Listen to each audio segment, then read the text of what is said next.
Animal advocates are applauding the federal government's decision to stop the export of belugas from Marineland to a theme park in China. And joining me now to talk more about that decision and what it means for the future of the whales is Caitlin Mitchell, Director of Legal Advocacy for Animal Justice Canada. Caitlin, good to speak with you. Thanks so much for having me.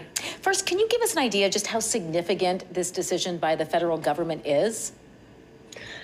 This decision is huge because it really is a life or death decision for these whales. And here, the government absolutely made the right choice in rejecting Marineland's request. This is a request to send 30 whales, many of whom unfortunately are probably sick, all the way around the world so that they could live at another theme park where they were likely to be exploited in shows and possibly maybe even made to breed in captivity, two things that are illegal in Canada. So this decision really is huge, and it upholds the spirit and intent of Canada's law that bans captivity of these animals and is intended to protect them and ensure that their best interests guide decision making.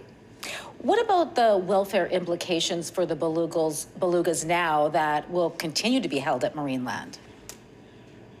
It is such a challenging situation, and absolutely, there is no magical solution here. Leaving these whales at Marineland in their current conditions would absolutely be a death sentence for these animals. So we are working as hard as we can to encourage both the federal government and the province to step up to the plate here and come up with a clear, transparent plan for these animals that ensures they will not be forced to stay in these decrepit tanks that they're currently in, but that they will also not just be shipped overseas to the highest bidder. We really need a plan here that ensures these whales have the best future possible. Is there an ideal solution available in this country right now for these belugas moving forward? Sadly, not at this moment. But what I would say is that there's serious reason for optimism. We know that the Whale Sanctuary Project has been working so hard to open in Nova Scotia, and sending as many of these whales as possible to that sanctuary is absolutely the best case scenario here. The reality is the sanctuary cannot fit all 30 of these whales, so there still is a question about what to do with the remaining whales.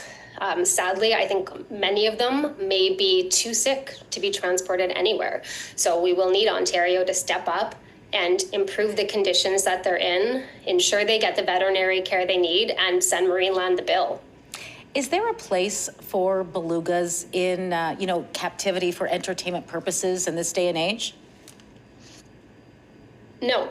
Absolutely not. And when Canada banned the captivity of whales and dolphins in 2019, it was a groundbreaking move, and we've seen other countries around the world now following suit. I think we'll continue to see more and more countries ban cetacean captivity, and as a result, we'll see increased demand for seaside sanctuaries like the Whale Sanctuary Project.